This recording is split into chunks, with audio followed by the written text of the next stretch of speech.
क्या कोफोर्ज करेगा ये कोफोर्ज ही जानता है, और इस लाइन के जनक हैं वीरेंद्र जी।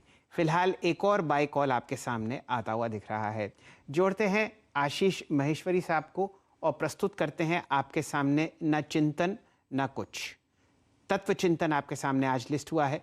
आशीष महेश्वरी साहब का स्वागत करेंगे। कोई भी आंकड़ा देख लीजिए आशीष जी, यहाँ पर मोमेंटम बहुत ज़बरदस्त है। आज का सर्किट अगर लगता है तो वो है 20% का और आता है लगभग 2500 के आसपास। क्या कहते हैं आप? जी, लिस्टिंग इनफैक्ट काफी उम्मीद से भी बेहतर हुई है और मेरा मानना है कि ये एक बिल्कुल लॉन्ग टर्म आपके पोर्टफोलियो में रखने जैसा स्टॉक है। तो शॉर्ट टर्म जिन लोगों के पास जिनके पास में अलॉट हुए हैं, क्योंकि शेयर काफी कम अलॉट हुए हैं, रिटेल का यदि एप्लीकेशन देखें तो 3510 हुआ, सब्सक्राइब हुआ था, तो काफी कम अलॉटमेंट मिला है रिटेल निवेशकों को।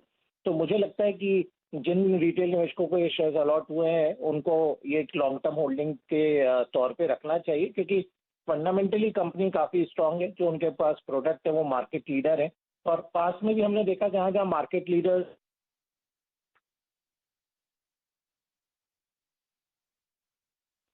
वो एक्स्ट्रॉर्डनरी बढ़ते हैं। तो मेरी सलाह स्टॉक में बने रहने की रहेगी। जल्दीबाजी में प्रॉफिट बुकिंग ना करें, मेरी सलाह है।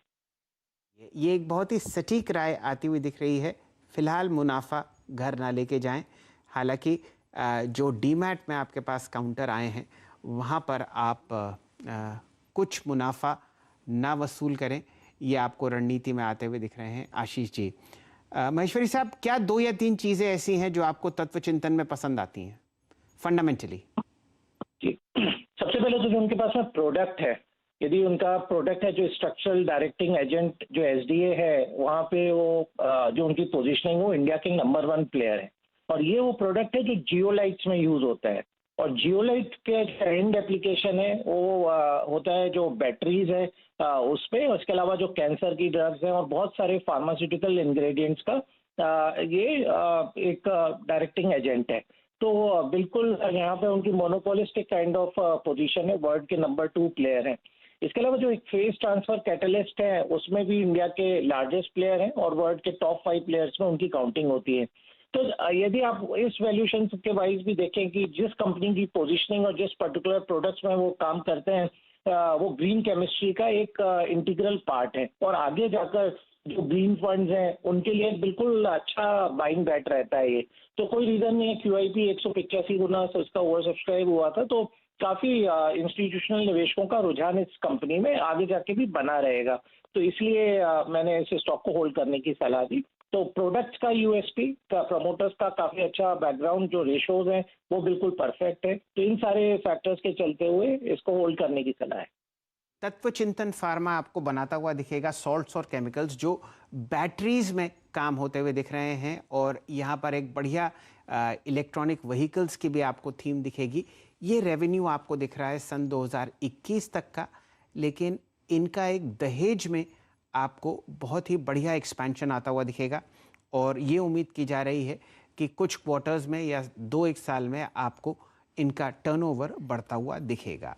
तो एक नई कैपेसिटी जो आपको आती हुई दिखेगी, शायद उसको आप अभी से खरीदारी में तब्दील होते हुए देख रहे हैं चिंतन फार्मा पर। बिल्कुल एक साथ आपको ट्रेड करता हुआ दिख रहा है BSE और NSE पे एग्जैक्टली वही प्राइस 2330। तो ये तो है हमारा रैप अप चिंतन, तत्व चिंतन फार्मा पर। आशीष जी, आप हमारे साथ जुड़ी चुके हैं, एक बढ़िया ट्रेड फंडामेंटली लॉन्ग साइड पर आज सजेस्ट कीजिए।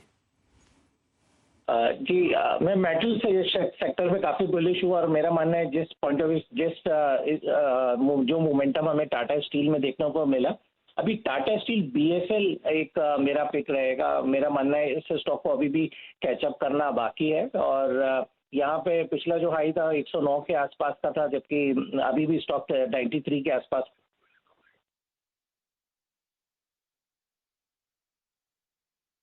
कि शायद जिस हिसाब से मोमेंटम टाटा स्टील में बना हुआ है, ये स्टॉक जल्दी 110 के बियॉन्ड आपको दिखेगा।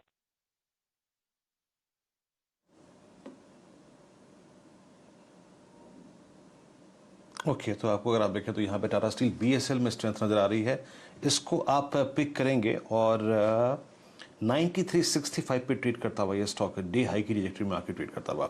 चंदन, एक बार जरा हेवल्स को देखिएगा, 1174 फ्लैग स्क्रीन पर, ओआई एडिशन अच्छा, इस फ्लैग का ब्रेकआउट आप कैसे देखते हैं और कोई ऑप्शन अप्रोच इस स्टॉक पे? देखिए, सबसे पहले तो हेवेल्स में काफी अच्छा पैटर्न बना है और कल तक 84% के रोल ओवर हुए हैं, जो रिमार्केबल है। और ऐसा लग रहा है यहाँ पे शायद 95% के रोल ओवर टोटल बन जाएंगे। तो इतनी बड़ी की तेजी के बाद जब काउंटर लगभग 20% अप है और इतने बड़े रोल ओवर है, साफ संकेत है कि ऑलमोस्ट सारी की सारी पोजीशन अगले महीने में शिफ्ट हो रही है। इसकी वजह से हेवेल्स अपना जो लाइफ टाइम हाई है 1228 वो सरपास करेगा और 1300 तक के अटेम्प्ट बन सकते हैं। और यदि आपको एक मंथ ऑफ द पिक की तरफ भी सिलेक्ट करना है तो मेरे हिसाब से मैं हेवेल्स की तरफ नजर रख सकता हूं। तो हेवेल्स को एक पॉजिटिव बायस रहेगा। 1155 के स्टॉप लॉस से 1228 तक के जो लेवल की बात करें वहां पे होना चाहिए। अब ऑप्शंस की बात करें तो 1200 की कॉल की तरफ मैं फोकस करूंगा अगस्त में। इस कॉल में आपको अच्छी खासी एक्टिविटीज देखने को मिल रही है और यहाँ पे प्रीमियम से काफी इजाफा होना चाहिए। 34 रुपीज प्रीमियम चल रहा है। 28 रुपए का स्टॉप लॉस रखना चाहिए आपको। लगभग 48 से लेके 50 रुपीज तक के टारगेट इस ऑप्शन में बनने चाहिए।